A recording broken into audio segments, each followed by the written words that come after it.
Hey guys, this is Stacia the Cunning Mom and welcome back to my channel. Today I'm doing a video on 90 Day Fiance before the 90 days. Now this is the season finale and I'm going to start out with Darcy and Tom. So Darcy got home and she met up with her sister Stacy at the airport, and she told Stacy all about the key that Tom gave her, and she mentioned that she's not desperate. She's not begging him for a ring. She's not desperate. I beg to differ because she was dropping all sorts of hints to Tom about getting her a ring. But I will say it's great that she admitted her own insecurities and her being jealous about her sister's relationship, that her sister is engaged and she's not. So at least she can admit it. So that's the first step to recovery, being able to admit your problem. Okay, Darcy. Now, when Darcy was leaving, Tom told her that he was going to be busy for the next couple of weeks and it may be hard for her to get a hold of him. So Tom was already preparing her for the fact that he's going to go MIA on her. I don't know what Tom's deal is. I'm trying to read him. I don't really understand him, but I think Darcy is the one that gave him all this power, telling him that she loves him 20 times a day. So she did that to herself. She inflated his ego. Anyway, so fast forward, now she is in the US and she's trying to get a hold of him, and it's difficult for her to get a hold of him. So she's telling him that she misses him and it's been hard to reach him. And Tom says that the long distance thing is not working for him. And she's calling him at 5 a.m. in the morning. And when he's in a meeting, she's calling him and then she's blowing up his phone with text messages. And she needs to understand the timing. But he's in a relationship with someone in a different time zone. I don't really understand what he expects. You're in a relationship with someone that is the time difference. I think it's like 5 hours. UK is 5 hours ahead. So there's going to be conflict in time with when you're busy and when she's not. So you're going to have to make sacrifices. It's not going to be perfect. So I really don't know what he expects. Now, he did say that Darcy would call him and text him like 50 times, which is a little bit stalkerish. So I don't know if he's exaggerating. I don't know how truthful it is. But if it is, I would kind of understand why he would feel the way he feels. Darcy is very clingy. At the end of that conversation, basically, Tom told her that if she found someone that she was interested in, that was interested in her, that she should pursue that relationship and he would be happy for her. He's basically giving her the out to go find someone else, to go be with someone else. And she was like, whatever, if that's how he feels and that's how it is, I'm just going to move on. So at the end of that conversation, it sounded as if they broke up. Rebecca and Zied. I think I said his name wrong in my last video. I was saying Zaid. It is Zied, but I was pronouncing it incorrectly. So Rebecca and Zied. Their relationship seems a bit estranged to me. Zied seems like he's very disconnected. Ever since he got the news of Rebecca still being married, he seems like he's a bit disconnected from her. And I think he just doesn't trust her. He doesn't trust her anymore. She's given so many surprises. I mean, her face alone was a lie. She showed up 20 years older than her pictures. That was the first lie. Then she tells him about some other relationships that she's been in, which I think is probably like against his culture. And then now she tells him that she's still married. So the man is like, is there any other surprises? I think he's over it. He doesn't trust her. And at this point, I think he's just hanging on to this relationship because he's invested so much time and he can just smell America. So he is so close to getting to America. He's like, I'm just going to stick it out till I get there and then I'll figure it out. So he proposes to her. He decided to propose to her. And then he had to break the news to her and tell her that when he asked her for money to go buy something for his sister, that's what he needed the money for, and his sister gave him some additional money. So she pretty much paid for her ring, partially paid for her own ring. So Angela and Michael, Angela was leaving, so she's at the airport. She's getting ready to go back home, and they had their goodbyes at the airport. It wasn't very emotional, but it was very theatrical. Michael was pretty much dapped out in his American flag shirt, and Angela pretty much like threatened him that he better not mess up, better not mess up again, and he needs to like behave himself. And then he goes down on one knee and promises that he's going to be good. He's not going to do anything to piss her off. Basically, he promises on his knee. The man is trying so hard just to make his way to the United States. He's trying so hard.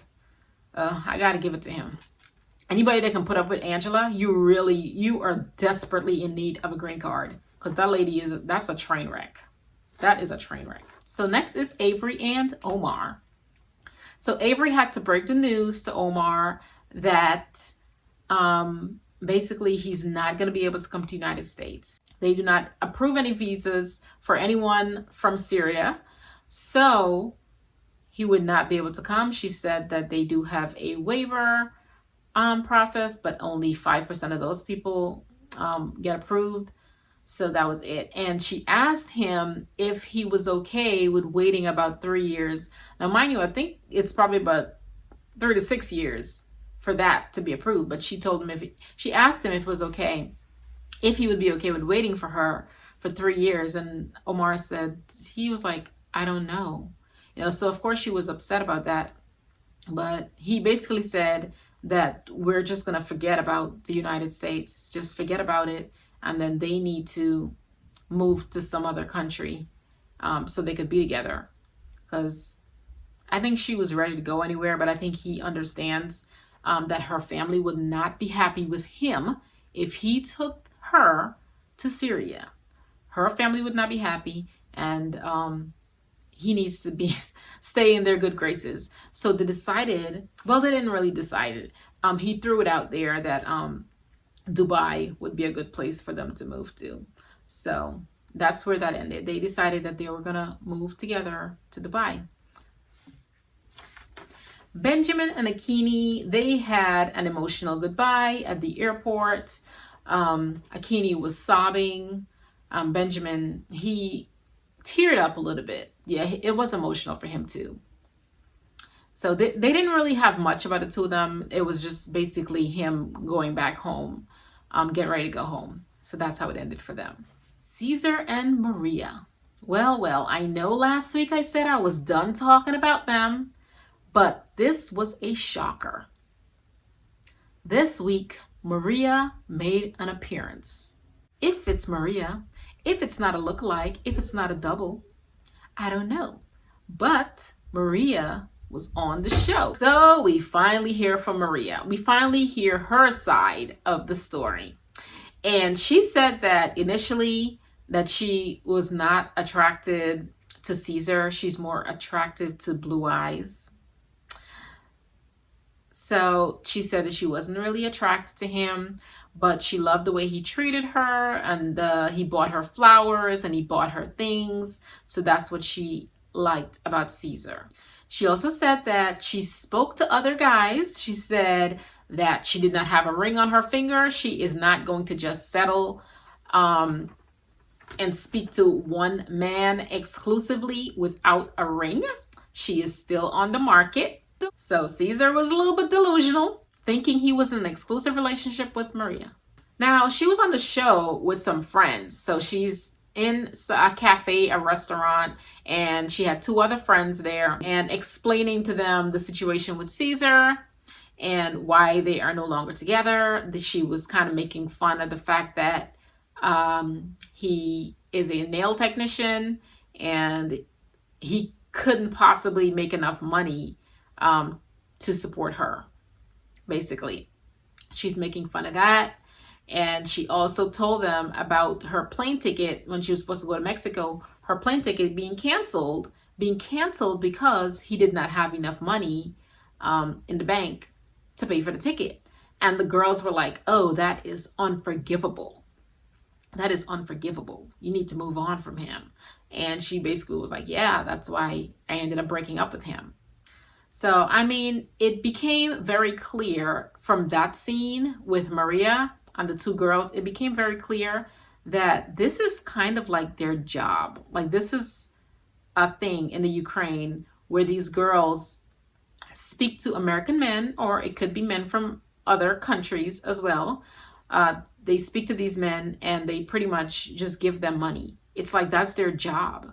So it's kind of sad, but just listening to her speak, you can tell Caesar was getting played. He was totally getting played. And the fact that she has the nerve to say that he couldn't afford a plane ticket, which he couldn't afford a plane ticket because he borrowed money to pay for her plane ticket, gave her the money to buy the ticket, and she actually spent the money. So she doesn't mention that part, that she took the money for the plane ticket and spent it, and now he has to find additional money to pay for another ticket, which is why it could not clear his bank account. But yeah, those girls, it's kind of sad. It's sad. But she did say that she broke up with him. We saw she broke up with him, and Caesar is claiming that they're back together. So, like I said, Caesar's a fool. Just foolish. So after that scene, it led into the tell-all. Straight into the tell-all. And then it got real juicy. Now at the tell-all, Tom and Darcy, they show up together. They are sitting next to each other. And they're apparently back together. So when the season ended, they were not together. And even the moderator, she was like, so you guys weren't together when we last saw you. So you guys are together now? And then Darcy seemed like she wasn't even sure what to say. She just took the lead from Tom. So Tom was like, yeah, I'm here to support Darcy. Yeah, we're together. And then Darcy's like, yeah, we're working it out. We're trying to work it out. Don't be desperate, Darcy. Don't be desperate. Now, why is Jessie there? That's my question. Why is Jessie there? So he's in the car on the way there, and he's saying, oh, it feels so good to be back in New York where I'm just free and I'm not under any stress with Darcy, and you can be detached from her. How are you detached from her and you're coming on the show that she's on? You're not even on the show, but now you're showing up at the tell-all. You're not detached, honey. You're trying to stay attached so you can remain relevant.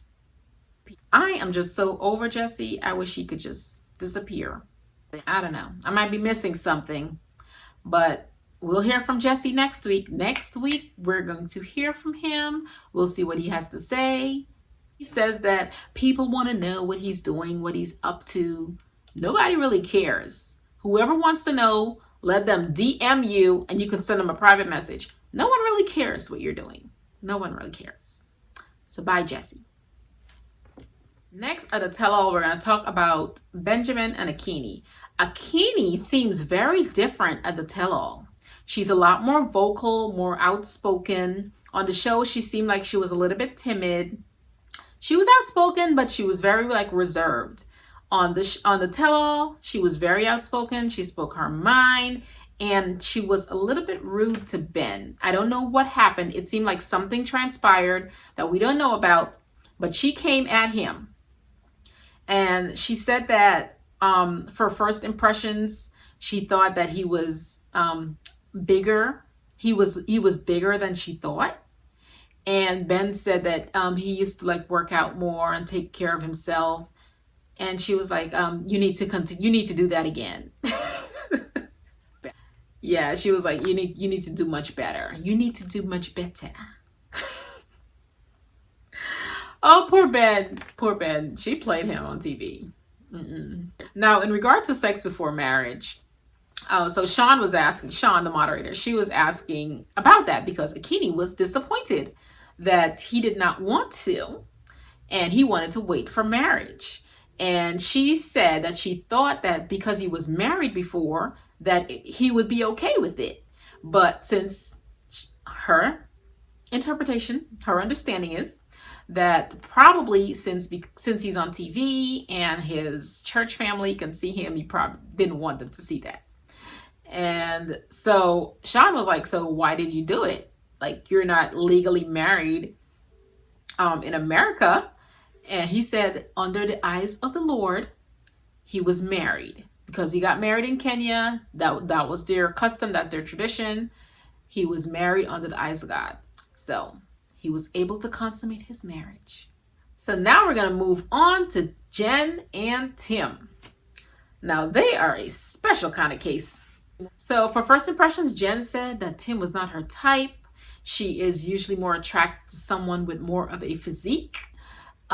Tim said that he's gotten that gay question, transgender question, if he was born a female. He said he's gotten that before. It's nothing new. He's all man. All right, Tim. And they still have not been intimate yet. Nobody can understand why Tim, looking at Jen, I mean, the woman is gorgeous, gorgeous body. Like, no one understands why Tim could not get intimate with Jen. Nobody understands. Something's going on there. I'm sorry. Like, we're going to get to the bottom of this. Something's going on there. I'm hoping we get a little bit more information next week. I'm hoping that they dig in a little deeper with Tim so we can get some answers, because it makes no sense. Avery and Omar. So Omar is still in Syria. Avery's mom made an appearance at the tell-all, and her mom, I mean, any mother would feel for her. She just wants her child to be safe. And since they've given up on living in the United States, Omar says that once he gets his master's degree, him and Avery, they're going to move to another country. They're not going to go to Syria.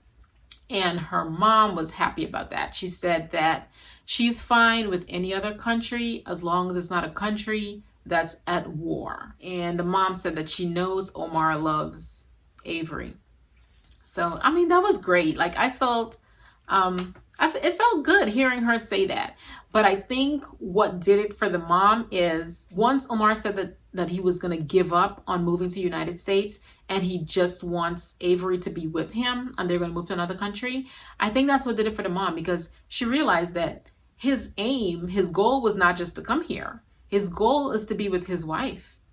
If his goal was just to come here, he would have told Avery to put all her resources into getting him here. He would have been fine with them being apart for 3 years, 5 years. He would have been fine with that because that his end goal was to get here, right? And we didn't see that. We saw his goal was to be with his wife. And he knew that it wasn't going to happen anytime soon. So he was like, forget about it. You come to me and we'll be together and we'll have our family. So I think that's what did it for the mom. I think she finally realized. I mean, I saw it. I saw it in the beginning. I could tell that he loved her. Of course, there's a little bit of doubt, but there are certain things along the way that you can pick up on. Like I said, I mean, of all the couples, they are the youngest, but I think their relationship is the most genuine and the most wholesome. And I think their relationship is one that would last. Now, the last one I'm going to talk about is Caesar and Maria. Now, when Caesar was walking in, he mentioned that Maria is going to be there, so he knew she was going to be there. But he seemed very nervous about it, and I think it's because he knows Maria is going to shed some light on some things that he has been lying about. I think Caesar is a liar. I think he's a liar. I think his relationship is a fake. I think it's a fraud, and I think that Maria is going to let it all out, and Caesar is nervous about it. I think he was lying about how much money he sent her, because according to her, when she was talking with her friends, it's as if he really didn't send her much money. I don't know. But, I mean, we've only been getting one side for the entire season. We've been getting one side of this story, and it's Caesar's. So now Maria's going to shed some light on the other side, and I just can't wait for next week.